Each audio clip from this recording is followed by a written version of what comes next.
Inter state relation, केंद्र राज्य संबंध।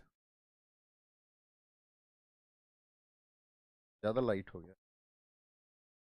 केंद्र राज्य संबंध अर्थात सेंटर स्टेट रिलेशन। सेंटर को आप ऐसे भी लिख सकते हैं CNTR या CNTRE।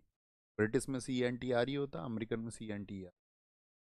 कोई सा भी लिखें ठीक होता, बहुत कंफ्यूज होते हैं। सेंटर स्टेट रिलेशंस, ठीक है। केंद्र और राज्य संबंध, क्या बात मैंने आपको बताई। आर्टिकल 1 में क्या कहा गया था, मैं आपसे पूछना चाहूंगा एक बार। जो हमारा आर्टिकल 1 था, अभी इस बात को नोट मत करना आप, ये बातें क्योंकि आप जानते हैं। आर्टिकल 1 में जो हमने बात की थी कि भारत क्या है राज्यों का, तो वहां पर कहा गया था कि India that is Bharat shall be A union of states, यानी कि भारत क्या है, भारत राज्यों का संघ है। ये बात आप सभी जानते हैं। Shall be A union of states, क्या बताया गया है उसको, एक यूनियन बताया गया है, ठीक है। यूनियन ऑफ स्टेट्स बताया गया है। मैंने आपको एक चीज बताई थी दोस्त कि हमारे देश में क्या है कि आपका जो राज्य है, ठीक है, राज्य कैसा है, राज्य विनाशी है। लेकिन मैंने आपको एक स्टेटमेंट बोला था बहुत समय पहले कि भारत जो है, आप ऐसे कह सकते हैं कि वो विनाशी राज्यों का अविनाशी संघ है। यानी राज्यों को तो विनाश किया जा सकता है, राज्यों को खत्म किया जा सकता है, राज्य को क्षेत्रफल को कम किया जा सकता है, उसके क्षेत्रफल को बढ़ाया जा सकता है। जो प्रोसेस हमने कहाँ पर पढ़ा था, आपका आर्टिकल 3 में पढ़ा था, भारत के अंदर के राज्यों के। तो आर्टिकल 1 में जब ये बात कही गई थी कि भारत राज्यों का संघ है, तो संघ होने का क्या मतलब है, भारत में किस तरह की सरकार है, आप मुझे बताएं। मैं आपको 3 विकल्प यहाँ पर देना चाहूंगा। भारत में संघात्मक सरकार है, या भारत में एकात्मक सरकार है, या आप कहेंगे भारत में अर्ध संघात्मक सरकार है। दो तरह की सरकारों की शुरुआती दौर में हमने बात की थी कि एक तो आपका संघात्मक होती है, ठीक है, और एक होती है एकात्मक, यानी कि जहां पर सिर्फ एक स्तर होता है, यूनिटरी गवर्नमेंट इसको बोलते हैं। ये होती है फेडरल, जहां पर दो स्तर होते हैं। क्या बोलेंगे, फेडरल है भारत में या यूनिटरी है, यूनिटरी है। तो आप कहेंगे भारत में जो सरकार है वो संघात्मक है। और संघात्मक भी कैसे हम कंक्लूजन पे पहुंचे थे, हमारा निष्कर्ष निकला था अर्ध संघात्मक है। कैसी है, अर्ध संघात्मक, क्वासी फेडरल है। एक बार थम्स अप करके मुझे जानना बताना कि ये तो सब जानते होंगे ना कि भारत में कैसी व्यवस्था है, तो क्वासी फेडरल है, अर्थात अर्ध संघात्मक है। अब अर्ध संघात्मक हम क्यों कहते हैं, क्योंकि मैंने आपको बताया था कि भाई हमारे यहाँ पर कभी कभी क्या है, गवर्नमेंट जैसे हमारे देश में जब नेशनल इमरजेंसी लगती है, तो नेशनल इमरजेंसी के टाइम पे शक्तियाँ किसके पास चली जाती हैं, राज्यों के पास में कि केंद्र के पास में। तो आप कहोगे उस समय तो शक्तियाँ केंद्र के पास में चली जाती हैं। यानी कि उस समय तो हमारा जो स्वरूप है, जो स्वरूप है वो एकात्मकता का दिखता है, यानी यूनिटरी गवर्नमेंट तब दिखती है, राज्यों को विशेष अधिकार तब नहीं होते हैं। लेकिन जब हम सारे चीजों की तुलना करते हैं तो हम ये पाते हैं कि जो संघात्मक होने के लक्षण ज्यादा हैं, इसीलिए हमने उसको अर्ध एकात्मक ना कह करके क्या कहा था, अर्ध संघात्मक कहा था। जिन साथियों ने इसको नहीं जाना हो तो वो शुरुआती कक्षाएं देखना, ठीक है। तो हमारे वहां पर मैंने संविधान में प्रकृति आपको समझाई थी कि कौन कौन से टर्म्स प्रयोग होते। तो क्वासी फेडरल है हमारा। तो क्वासी फेडरल होने के या संघात्मक होने का क्या मतलब होता है कि दो स्तर होते हैं हमेशा। एक सरकार तो केंद्र स्तर पर होती है, यानी कि सेंट्रल लेवल पर, ठीक है। कौन कौन से आपका दो लेवल होते हैं सरकार के, दो स्तर होते हैं, दो स्तर होते हैं, केंद्र और राज्य। यानी कि आपका एक तो सेंट्रल गवर्नमेंट होती है और एक होती है आपका स्टेट गवर्नमेंट। बात को भी सब जानते हैं, यही संघात्मकता है कि केंद्र स्तर पर एक सरकार है और एक राज्य स्तर पर भी सरकार है। अर्थात हम कह सकते हैं कि अगर दो स्तर हम बात कर रहे हैं कि दो स्तर होंगे, तो कभी कभी कॉन्ट्राडिक्शंस नहीं हो सकते हैं क्या, कि भाई इस विषय ये विषय हमको मिलना चाहिए, ये विषय तो भैया रेलवे पर अधिकार तो जो है वो राज्यों का होना चाहिए, या कोई बोल दे कि शिक्षा पर अधिकार तो जो है वो आपका केंद्र सरकार का होना चाहिए, या कोई बोल दे पुलिस पर अधिकार तो इसका होना चाहिए। बहुत सारे कॉन्ट्राडिक्शंस यानी कि विवाद पैदा हो सकते हैं या नहीं। आप कहेंगे जी बहुत सारे डिस्प्यूट्स जन्म ले सकते हैं। तो इसीलिए जब भी आप देखोगे किसी देश में अगर संघात्मक व्यवस्था है, तो वहां का संविधान हमेशा क्या होता है, एक लिखित संविधान होता है। क्योंकि भाई चीजें लिखनी पड़ेंगी ना कि भाई इस पे अधिकार इसको होगा, इस पर जो कानून बनाएगा ये आपका राज्य बना सकता है, इस पर आपका केंद्र बनाएगा। अगर मान के चलो आपका रिटन कॉन्स्टिट्यूशन ना हो, लिखित ना हो, तो अगर मौखिक हो तो फिर याद रहेगा क्या? कितने ज्यादा फिर डिस्प्यूट्स हो जाएंगे। हमारा तो मतलब ह्यूमन बिहेवियर ये है कि हम लिखी हुई चीजों को नहीं मानते, कई बार तो हम विवाद कर लेते हैं। तो इसीलिए उन्होंने कहा कि भाई इसको संविधान में लिखित होना चाहिए। अच्छा, मुझे आप कोई एक ऐसा देश बताएं जिसका संविधान अलिखित है। अलिखित यानी कि लिखा हुआ नहीं है।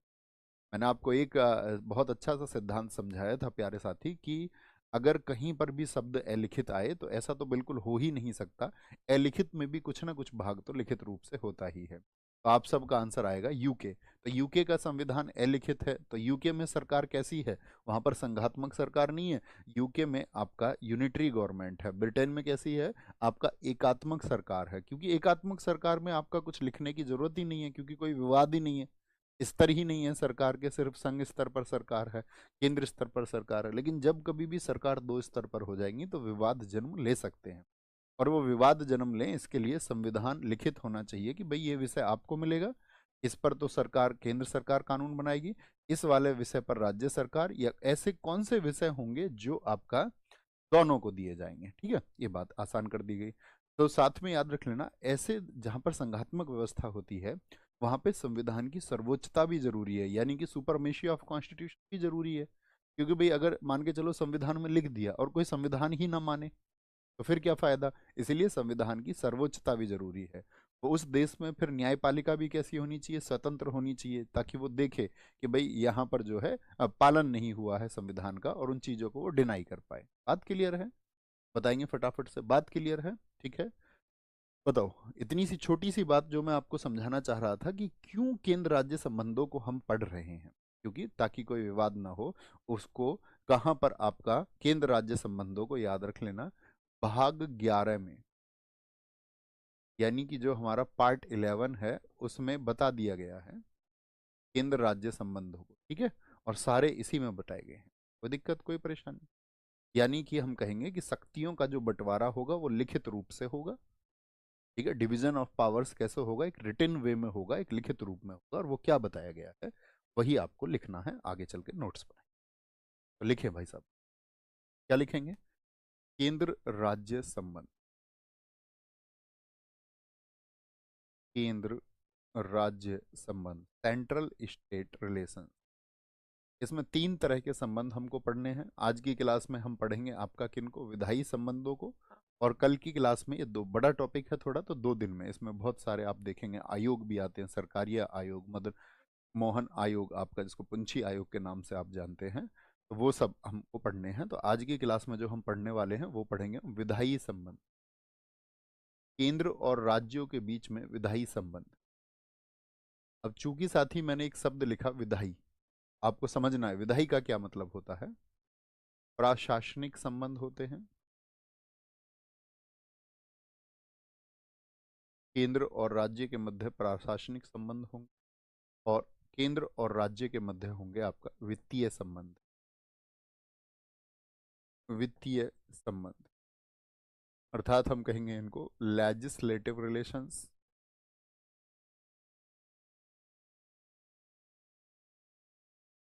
प्रशासनिक बोले तो एडमिनिस्ट्रेटिव रिलेशंस,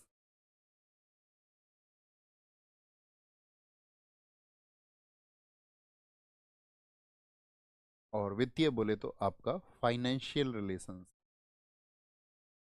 फाइनेंशियल रिलेशंस। ठीक है, अब देखो इनको फिर व्याख्या की गई। मैंने कहा ये लिखित रूप में है, तो ये सीधी सी बात है, लिखित किया गया कि ये कहाँ पर होंगे। तो जो विधायी संबंध है वो आर्टिकल 245 से 255 है। 245 से 255। प्रशासनिक संबंधों की बात करते हैं, ये 256 से लेकर के 263, जो इंटर स्टेट काउंसिल, अंतर आपका अंतर्राज्य परिषद होती है, वहां तक ये चलते हैं। और फिर 264 से लेकर के आपका क्या बोलेंगे, 264 से लेकर के 293 तक। ठीक है, तो ये आपको पता होना चाहिए। इनसे डायरेक्ट क्वेश्चन बनते हैं एग्जाम में, बहुत बार क्वेश्चन पूछे जाते हैं। ठीक है, बहुत बार क्वेश्चन पूछे जाएंगे। पूछ लेगा केंद्र और राज्य के मध्य प्रशासनिक संबंधों का जो वर्णन है वो किस अनुच्छेद में किया गया है, तो आप बोलेंगे 256 से 263।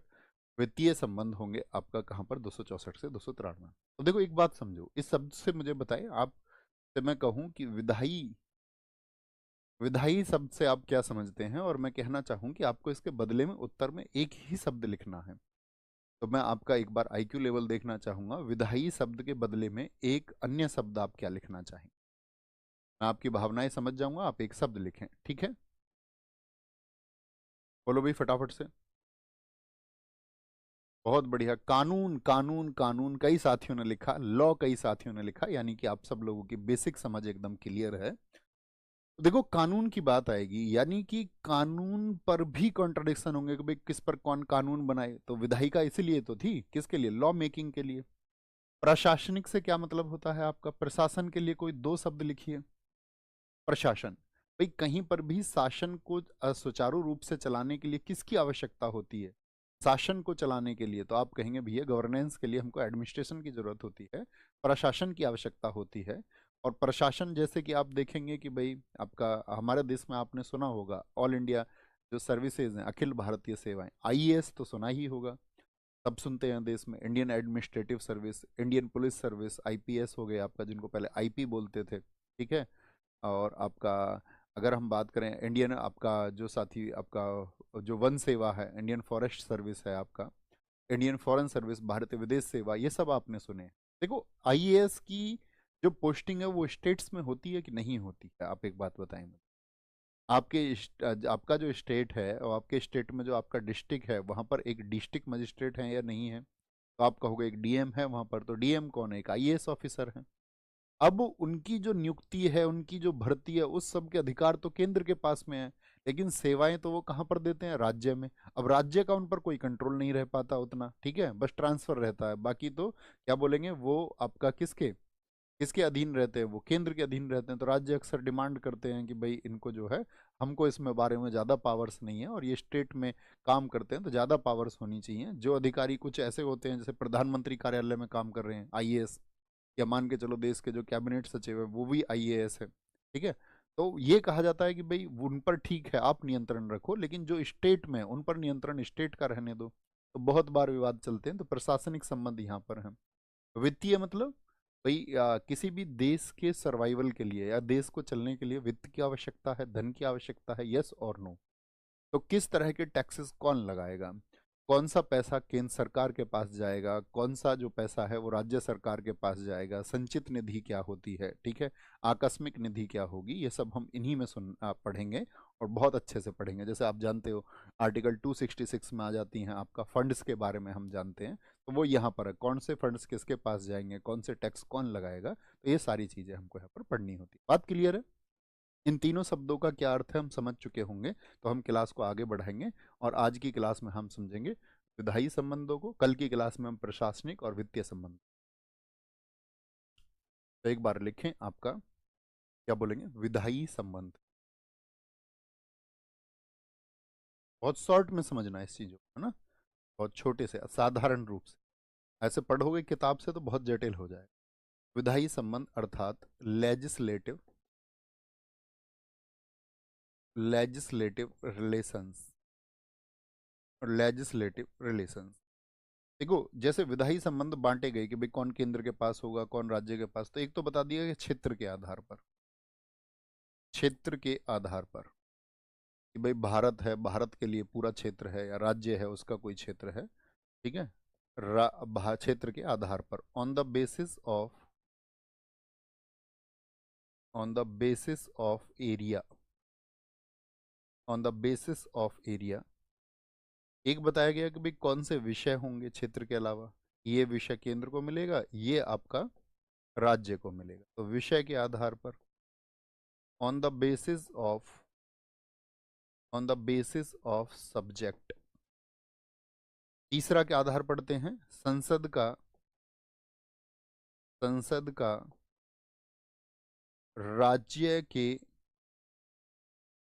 विषयों पर, राज्य के विषयों पर विधि, विधि बोलते हैं कानून को, विधि बनाने का अधिकार या कानून बनाने का अधिकार। अर्थात इस बात को हम क्या कह सकते हैं? Power of parliament, power of parliament to make to make